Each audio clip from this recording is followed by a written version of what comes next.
had a very good relationship over the years, but it's been a very one-sided transaction, very unfair to the United States.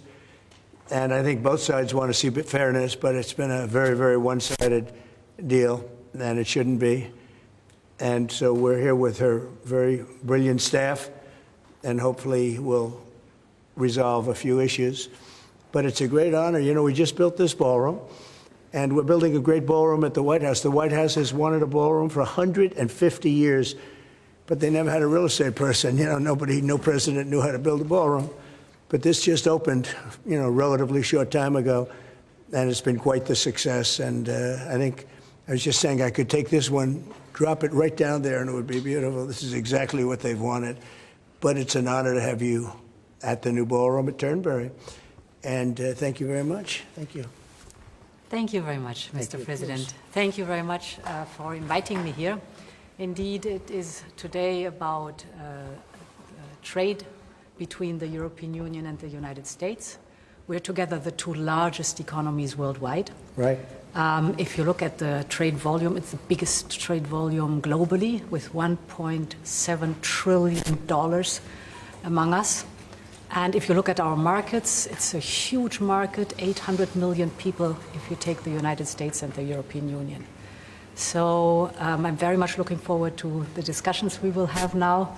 Our staff have done some of the heavy lifting, but now it's on us. Yeah. And you're known as a tough negotiator and deal maker. But what is in front? And fair. And what is in front of us? That's less important. If we are successful, I think it would be the biggest deal each of us has ever struck. So I'm very much looking forward. Ever struck by anybody? That's true. Yeah. That's true. Right now we have that that honor goes to Japan. We just struck a deal with Japan, as you know, and we're very close to a deal with China. We really sort of made a deal with China, but we'll see how that goes. And we have numerous other deals, and mostly I'm just going to charge tariffs, and you know, it's not a deal per se, but people are going to pay tariffs, and we're doing them at the low end, not the high end, because we don't want to hurt anybody. And pretty well, but you and I both figured this is really the biggest trading partnership in the world, so we should give it a shot, right? Yeah. Very much looking forward to that.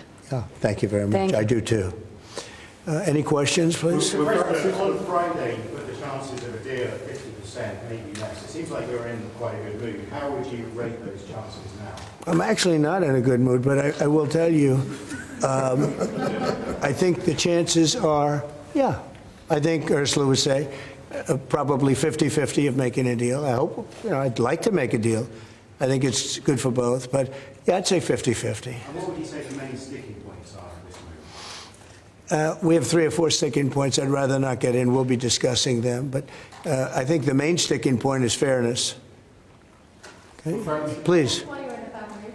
Was it a bad morning of golf, or why you're not in a good mood? No, the golf was beautiful. Golf can never be bad, even if you play badly. It's still good. If you had a bad day on the golf course, it's okay. It's better than other days. But no, I think I look forward to this meeting. You know, we've had a hard time with trade with Europe, very hard time, and I'd like to see it resolved. But if it isn't, we'll, you know, have tariffs, and they'll do what they have to do. But we have a good chance of getting it resolved. We'll probably know in about an hour. Shouldn't take that long. It's, you know, it's complicated, but not really complicated when you get right down to it, right? Will Pharmaceuticals August 1st deadline? Is there any chance that gets? No. The August 1st is there for everyone. The deals all start on August 1st. Most of the deals, other than steel and aluminum, which we've been getting 50% tariffs from, I guess, just about everybody, and those have come in, and we've taken in, you know, hundreds of billions of dollars just on steel and aluminum. You've seen the numbers. We had a tremendous amount of money come in over the last month, and it's coming in, you know, very rapidly, which is fair. We have a lot of steel mills and plants, aluminum mills and plants being built. We have a lot of AI being built, and we have a lot of auto plants being built or going to be built because they don't want to pay tariffs. So, you know, if they don't want to pay tariffs, the best way to do it is just build your plant in the United States. Yes, please. Sir,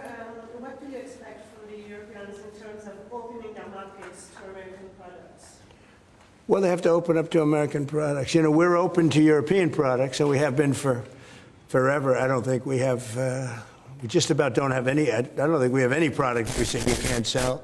I guess you could get a little bit cute with chips, but that's, you know, a little bit different category too.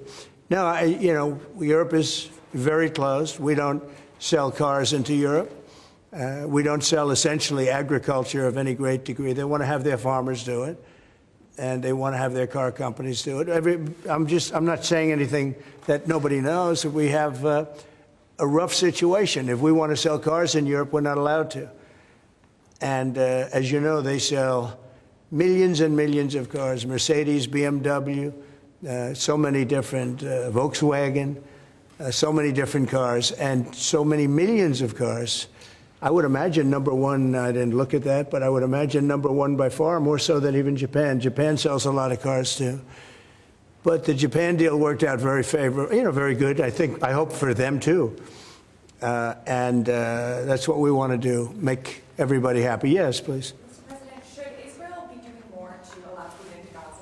Say it. Should Israel be doing more to allow food into Gaza? What did you say? Should Israel be doing more to allow food into Gaza? Well, you know, we gave $60 million 2 weeks ago, and nobody even acknowledged it for food. And it's terrible. You know, you really at least want to have somebody say thank you. No other country gave anything. We gave $60 million 2 weeks ago for food for Gaza. And nobody acknowledged it. Nobody talks about it. And it makes you feel a little bad when you do that and, you know, you have other countries not giving anything.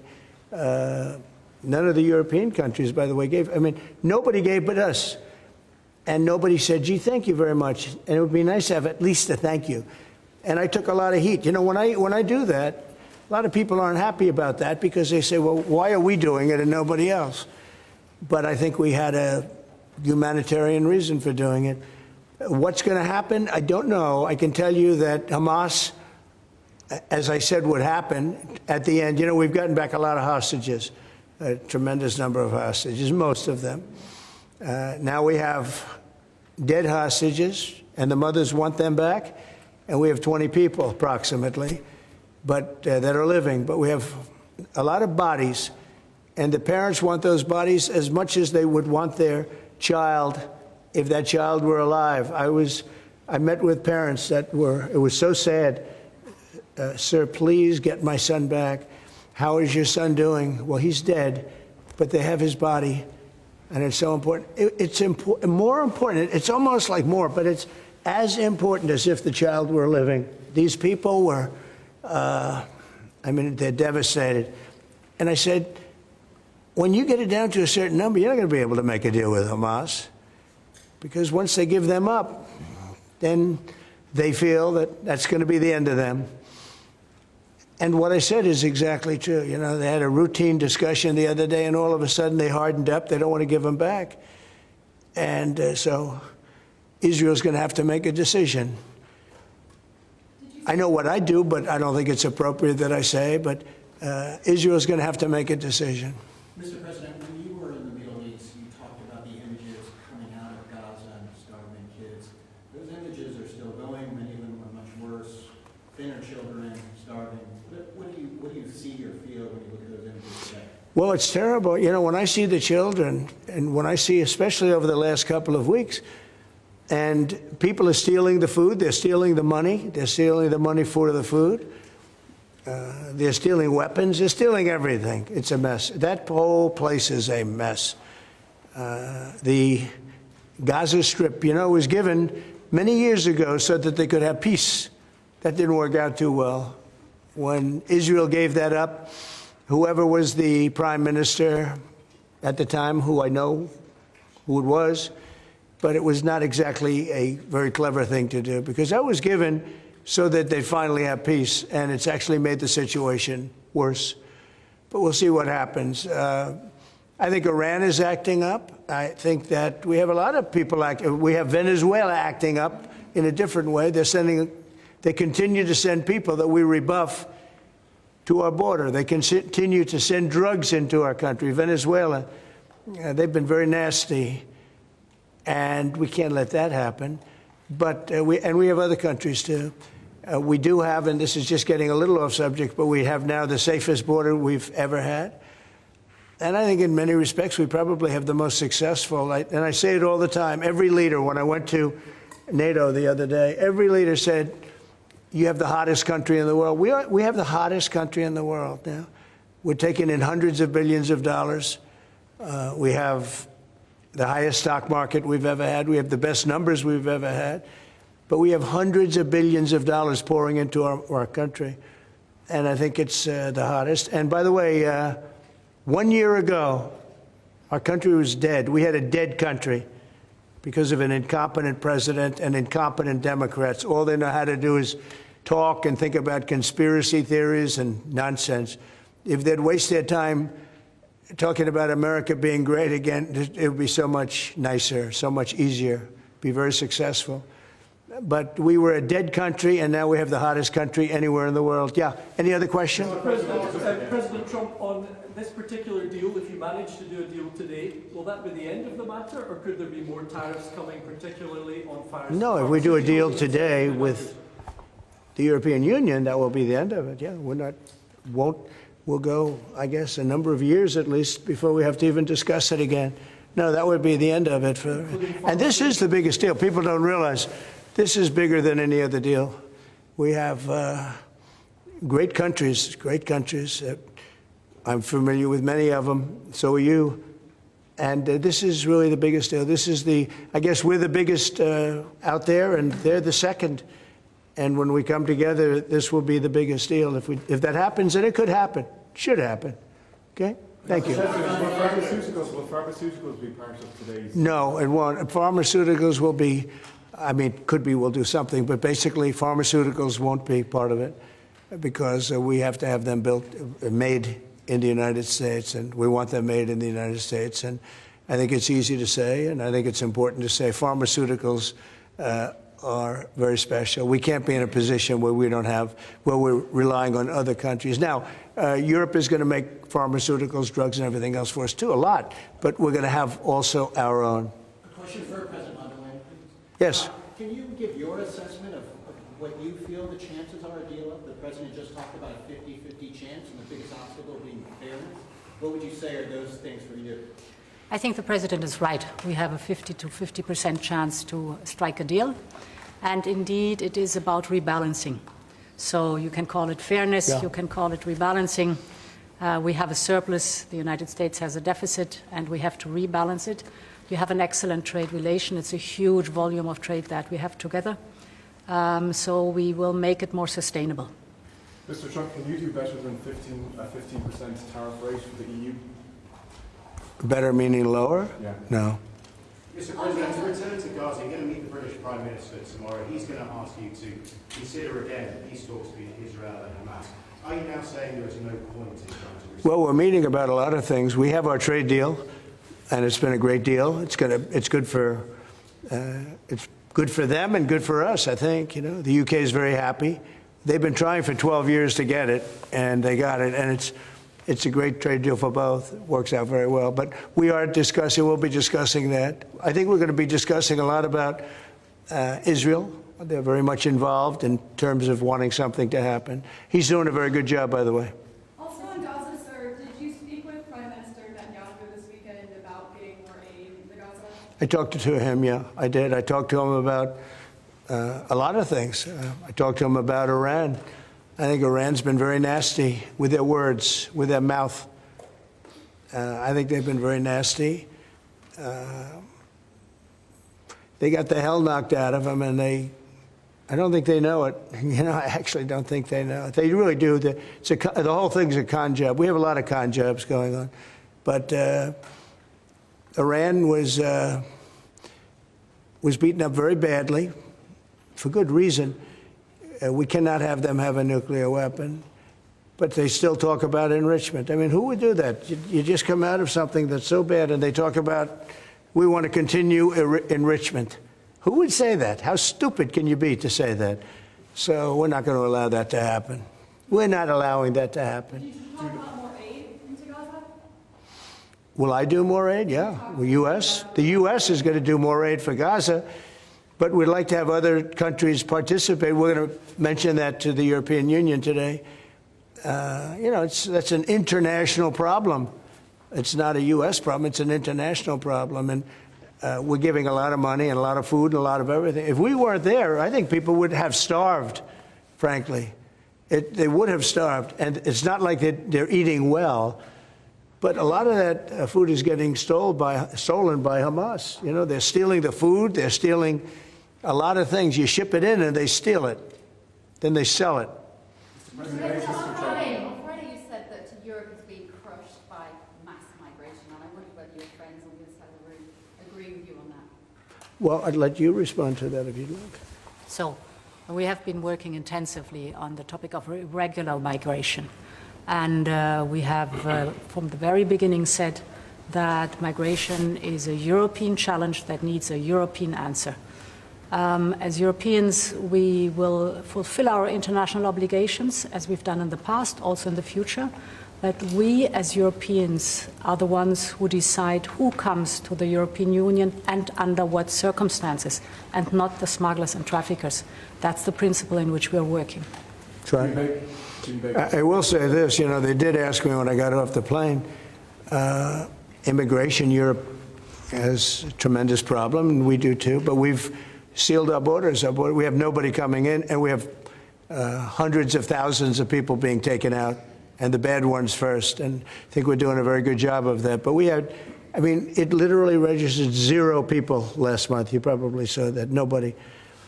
And Europe has a very similar problem. I think they're going to end up in the same place. You might as well go there quicker. And the other thing I say to Europe, we will not allow a windmill to be built in the United States. They're killing us. They're killing the beauty of our scenery, our valleys, our beautiful plains. And I'm not talking about airplanes. I'm talking about beautiful plains, beautiful areas in the United States. And you look up, and you see windmills all over the place. It's a horrible thing. It's the most expensive form of energy. It's no good. They're made in China, almost all of them. When they start to rust and rot in 8 years, you can't really turn them off. You can't bury them. They won't let you bury the propellers, the props, because they're a certain type of fiber that doesn't go well with the land. That's what they say. The environmentalists say you can't bury them because the fiber doesn't go well with the land. In other words, if you bury it, it will harm our soil. The whole thing is a con job. It's very expensive. And in all fairness, Germany tried it, and wind doesn't work. You need subsidy for wind, and energy should not need subsidy. With energy, you make money. You don't lose money. But more important than that is it ruins the landscape. It kills the birds. They're noisy. You have a certain place in the Massachusetts area that over the last 20 years had 1 or 2 whales wash ashore, and over the last short period of time, they had 18, okay? Because it's driving them loco. It's driving them crazy. Now, windmills will not come. It's not going to happen in the United States, and it's very expensive, and I would love to see. Today I'm playing the best course, I think, in the world, Turnberry. Even though I own it, it's probably the best course in the world, right? And I look over the horizon and I see 9 windmills. It's like great. At the end of the 18th, I said, isn't that a shame? What a shame. You have the same thing all over Europe in particular. You have windmills all over the place. Some of the countries prohibit it, but people ought to know that these windmills are very destructive. They're environmentally unsound, just the exact opposite. Because the environmentalists, they're not really environmentalists. They're political hacks. These are people that they almost want to harm the country. But you look at these beautiful landscapes all over the world. Many countries have gotten smart. They will not allow it. They will not. It's the worst form of energy, the most expensive form of energy. But windmills should not be allowed. Okay. Cambodia and Thailand. You spoke to leaders of both countries. I did. Are they doing enough to stop this? I hope so. You're talking about Cambodia and Thailand? So I had an interesting time. We're dealing with Thailand, and we do a lot of trade with Thailand and with Cambodia. And yet, I'm reading that they're killing each other, you know, they're fighting, they're in a war. And I say, this should be an easy one for me because I've settled with India and Pakistan, and Serbia and Kosovo was going at it, you know, but they have for a long time, in all fairness, right? You know about that. And others, the Congo, and you know what's gone on there. That's been a horrible thing with Rwanda. That's been a horrible thing. 31 years, 7 million, 8 million people killed. Machetes all over the place. It's a terrible thing. We got that one solved. We did 5 of them. And I was saying, you know, we have a trade deal. We were working on another. We finalized another trade deal yesterday. And I asked my people, I said, how are we doing with Cambodia and how are we doing with Thailand? And they say they're going to be coming in at some point to talk. I said, well, let's call them right now. So I called the prime ministers of each. And I said, we're not going to make a trade deal unless you settle the war. A lot of people are killed, you know that, in a short period of time. The border, they're fighting pretty like wild. And I spoke to both of the prime ministers, and I think by the time I got off, I think they want to settle now. I know they're meeting today or tomorrow, and we're going to work with them. Marco Rubio's working with them also, his people, and him. I think we're going to get that. That would be a great thing, but that would have turned out to be a bad one. And I will tell you, India and Pakistan, they were really getting ready to go at it. So getting those things settled, if I can do it, and if I can use trade to do that, it's you know, it's my honor. But I had great talks with 2 very good people that they both really would like to make a deal. So we'll see what happens. Okay, how about 1 more, 2 more? Europe's now spending a lot more on defense, thanks to you. They are. Should they get a fairer deal on trade and exchange? Well, they're spending a lot on defense, but we're spending a lot more, and you know, and we've been very generous to NATO for many, many years. And no, but we had a terrific meeting with NATO. I'd love to do as well. We had a meeting where they put up 5% instead of 2%, and they're going to pay it instead of not paying, because as you know, many people didn't pay the 2% or anywhere near it, and the 2% was too low. And we're going to be sending now military equipment and other equipment to NATO, and they'll be doing what they want, but I guess for the most part, working with Ukraine. But we had a fantastic meeting. I guess it's now almost 4 weeks ago. One of the best meetings they've ever had at NATO, and the spirit and the coming together was incredible. And I stood and I listened to almost 30 speeches. That was a lot. And I was really late, and I had to leave, but I didn't want to leave before those last 10 spoke, because they'd go home and they'd tell their wife, Trump left. And they were so nice to the United States. They were all mentioning the United States, and me, but they were mentioning the United States to be here. It's such an honor, you know, et cetera. And I thought it would have been inappropriate. But I did stay. It was very hard, because I was extremely late for something else that was, you know, pretty important. And we had a tremendous NATO meeting. I'm sure you heard that too. Yep. It was great. There's some great people that you deal with on 2 fronts, right? But you deal with on primarily the trade front. But I will tell you, they came together, and the relationship is really good. That was it's an interesting question, because you probably have reported it that way. It really, we came together, and they went from 2% to 5%, which nobody would have thought that was even, who would even think that? Because they didn't want to be at 2%. All of a sudden, they're 5%. And that's the right number. And so it was a great honor. I got to know the heads of those countries really very well at that meeting almost a month ago. Okay? Thank you very much, everybody. We'll let you know what's happening. Thank you. Will you be visiting your Irish golf course anytime soon, Doonbeg? I will. I love Doonbeg. I'll go. It's not in the Strip, but I'll go soon. Okay? Thank you very much. Thank you. Thank you. Really good. Mr. President, where we came from. Thank you.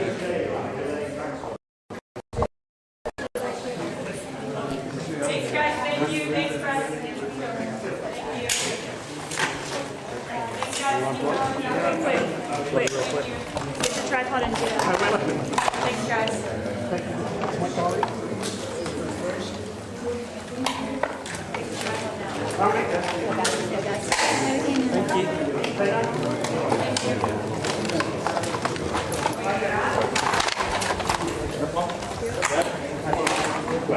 that foot, lowest foot. Lock it in. You're good. Watch your cable.